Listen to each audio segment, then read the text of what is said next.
Niina Arkilahti. Annetaan hänelle isot aplodit. Tervetuloa Niina. Please welcome.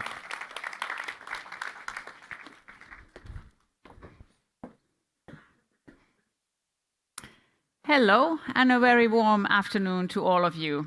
It's a great pleasure to be here today, and as Aki was saying, I am in charge of the SME segment at Nordea, and therefore very much responsible for my share to make sure that the transition will take place. And today, I will share with you why we at Nordea think that sustainability is a great opportunity when grasped, and if not, it can also be a big threat for all of the corporates and the businesses, including a bank. But to start with, let's watch a video. Global temperatures are rising around us. Climate change and ecosystem collapses are threatening humans and economies and intensifying social injustice. Restoring the health of our planet and reversing the trend requires collective action from businesses, governments, communities, and all of us. Our role as a bank is vital. We channel funds towards sustainable growth to support the green transition and strengthen our societies.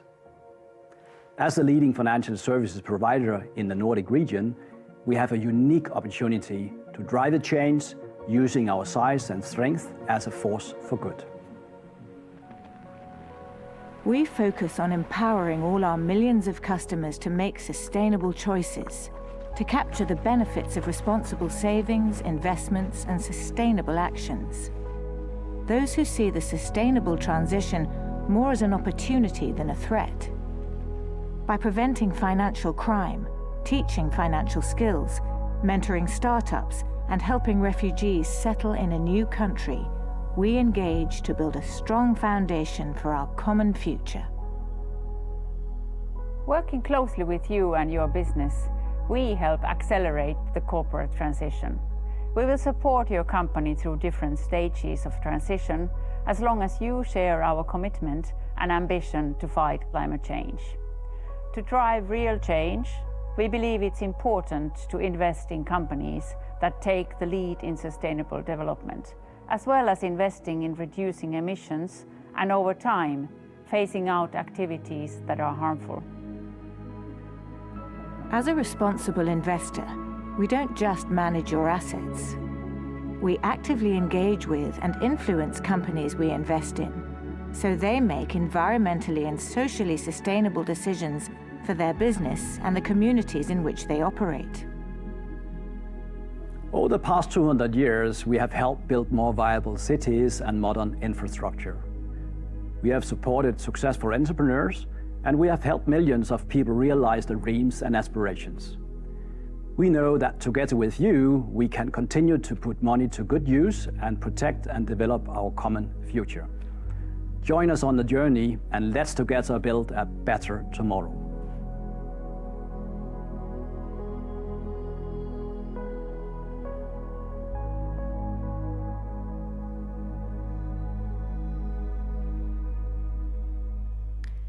All right, we all know that sustainability is much more than only climate. It's about financial strength to be able to do, each and every one of us, our share in what is needed. It's about the social responsibility.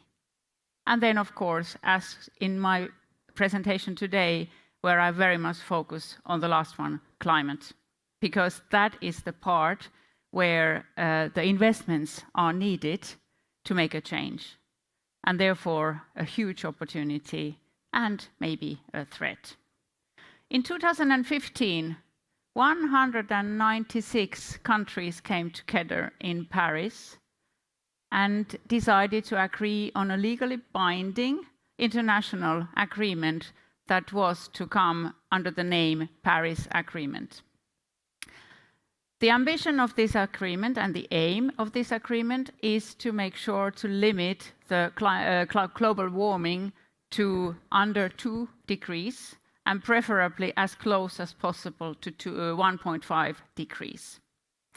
And to achieve this, immense investments are needed across the world.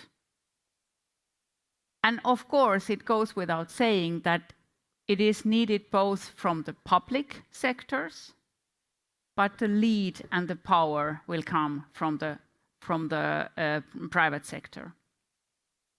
Therefore, it is good that, for example, EU very quickly came with the regulatory framework to make sure that in EU area there are frameworks in place to make sure that the transition will happen in a coordinated and ordered manner. EU also decided to go for their Fit for 55 regime, which means an ambition compared to 1990 of decreasing the emissions by 55%. As you can see on this slide, all of the Nordic countries very quickly came with their ambitions, and this is of course the map that all of us should very carefully follow. The business environment changes very quickly due to various reasons. And of course, EU as an operator, a player in the world, is a kingdom of regulation. And it is difficult to navigate for a company, a corporate, to navigate with all these regulations that EU has seen fit to provide us with. The positive of this is, of course, that EU will and has impacted in rising the overall standard in the world of what is meant by what does good look like. The flip side of the coin is if the private money that is supposed to go into financing the needed investments, if that investor does not see the clarity, the clear path for the future of what is allowed, what is going to be permitted, what is promoted, and so forth, then it is going to be very difficult to attract the money to the needed investments. Therefore, and I think also that it is visible now from EU decision makers that a certain regulation pause is needed.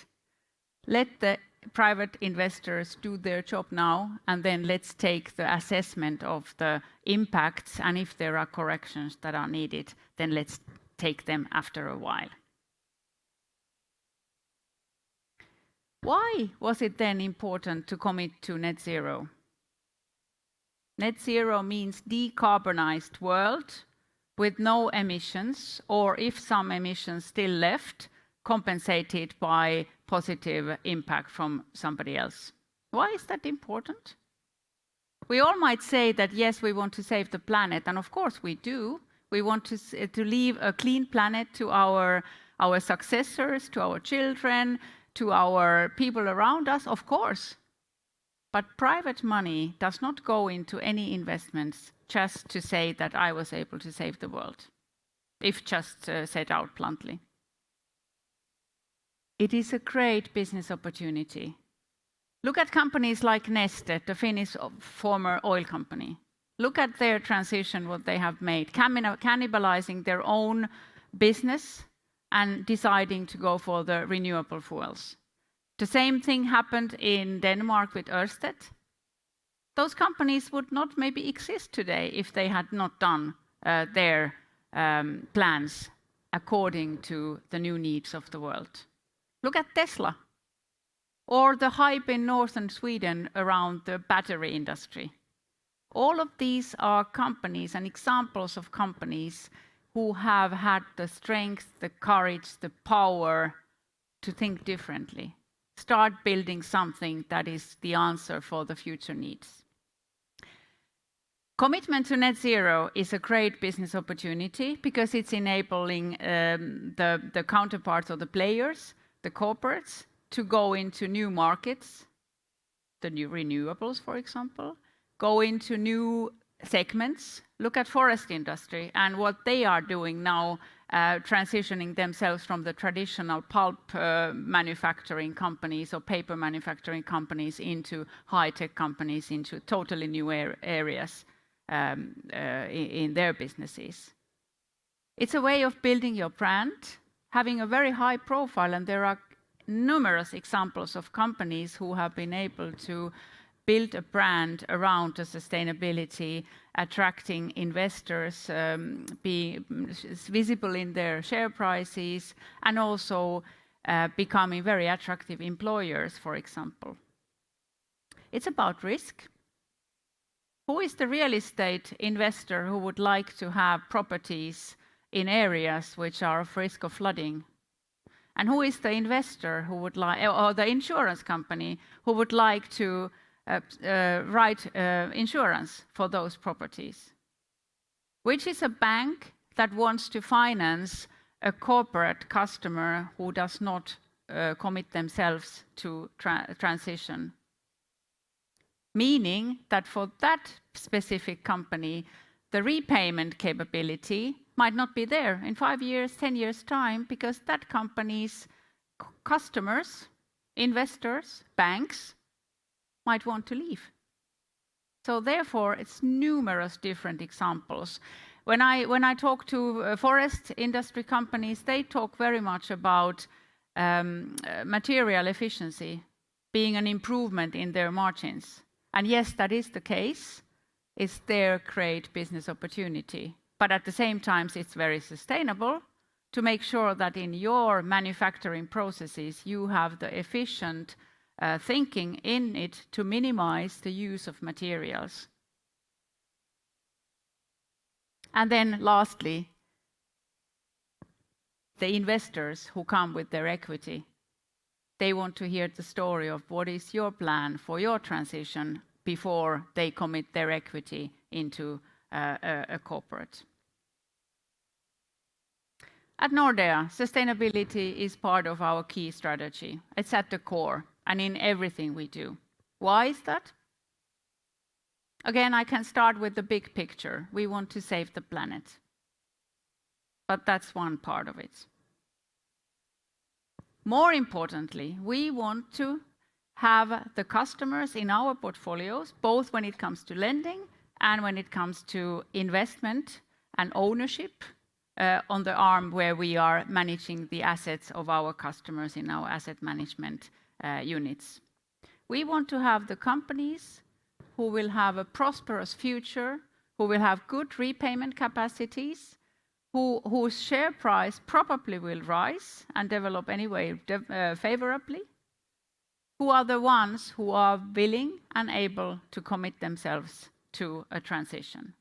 In this way, we, for us, create a great business opportunity of financing the needed investments, but at the same time, it is very much of risk management, again, to make sure that our corporate customers are the winners of the future, the ones who have the high and very good, robust repayment capacity of their loans.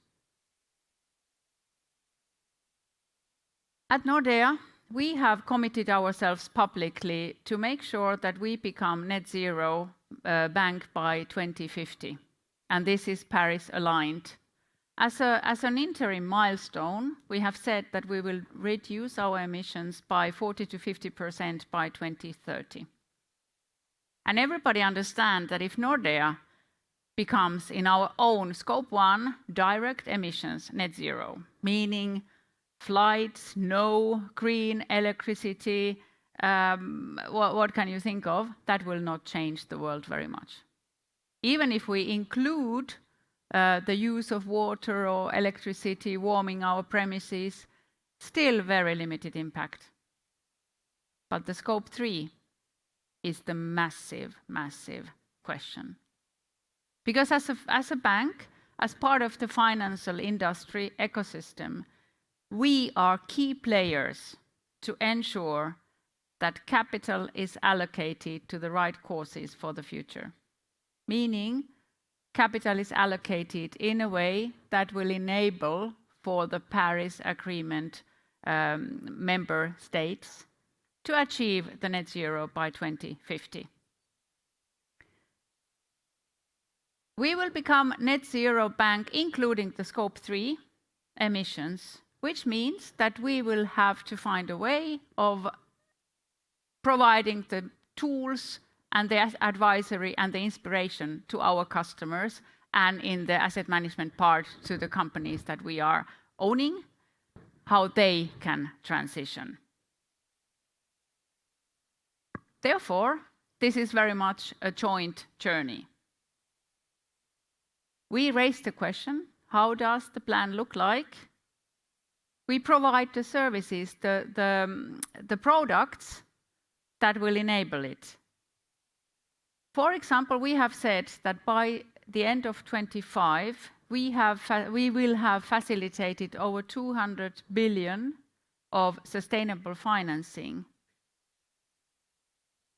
to companies in our markets. We will make sure that by the end of 2025, 90% of the large corporate companies that are operating in the climate vulnerable sectors will have Paris-aligned transition plans. And additionally, we will make sure that 80% of the portfolio companies that we are owning in our asset management arm will be covered by, will be Paris-aligned or engaged to be aligned with Paris Agreement by end of 2025. So this means we need to understand where the emissions come from for our portfolio customers. We will need to provide further tools and advice for them to start their journeys in their planning, and to make sure that the financing is available for those plans in a way that enables the procedure, the trajectory in the timetable that is asked for. How does a transition plan look like? It has 3 elements. First of all, you need to understand what the emissions are, where they come from, what is needed to change them, and then to set the targets. And of course, the framework of the Paris Agreement is a very clear target to reach to. At Nordea, we have decided to make the trajectory follow-up easier by defining certain sector targets for the most the segments that are most climate vulnerable and where the emissions are. And this nowadays we have 8 sector targets and the trajectories of how these sectors will enable the transition towards net zero. And we are going to disclose our trajectory. We are following up, making sure our customers on these sectors understand and know what the targets are and what is expected from them, and how we as a bank can help them in their transition so that our emissions also can come down. And it's very painful to start disclosing, because in the beginning you don't know so well what is the reason for what and how do you go down, and it's difficult to get data. But nevertheless, once the commitments are out for all of us, for the states, for the financial industry operators individually, then the only way is to stick to your plans, learn from your mistakes, and get going.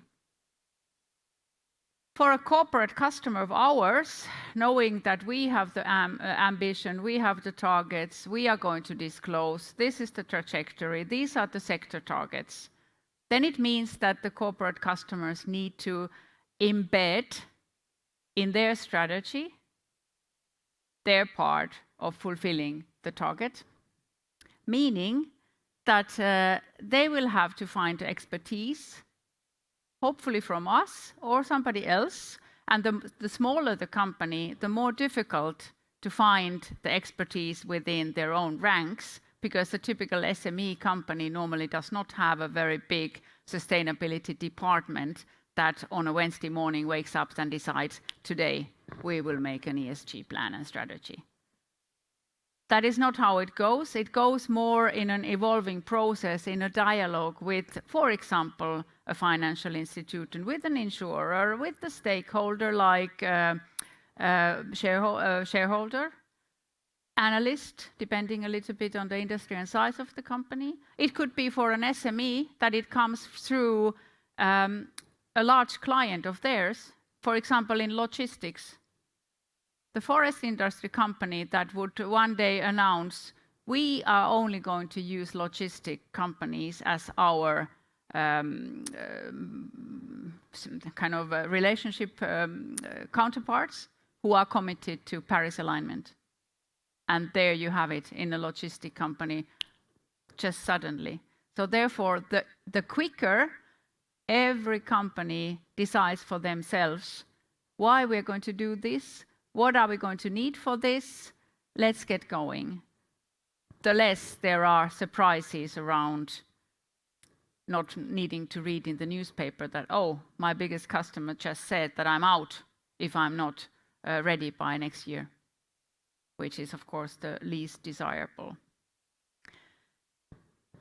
Then, of course, it's good with plans, it's good with commitments, it's good with public commitments especially, but it's always good to have a follow-up and a governance. And therefore, at least what I think is it is important that the disclosures are transparent and there is an oversight body that is interested and requires constant follow-up on what is happening. And as much transparency as possible to make sure that if there are deviations from the plans, then there will always be reaction time to think again and find the best possible solution into how we're going to deal with this deviation that we have in place.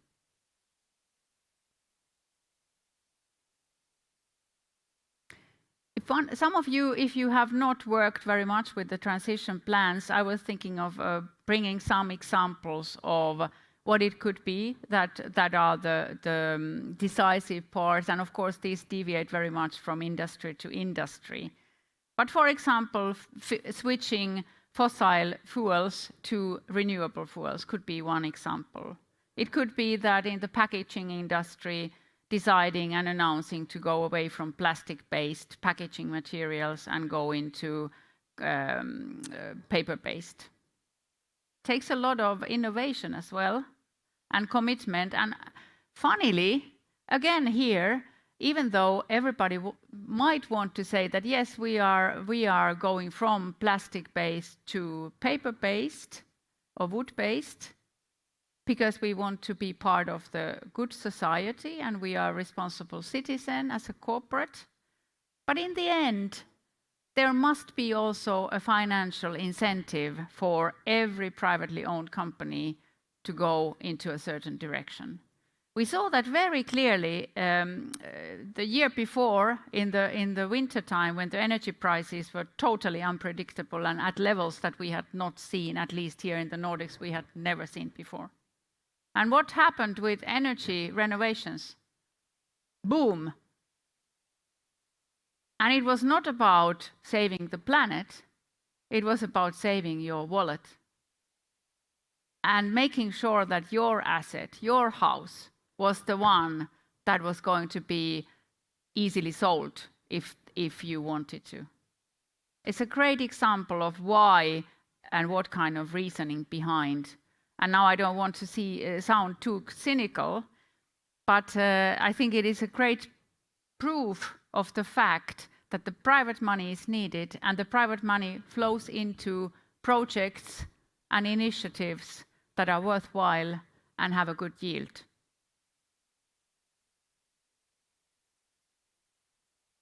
So therefore, I think that the train has left the station.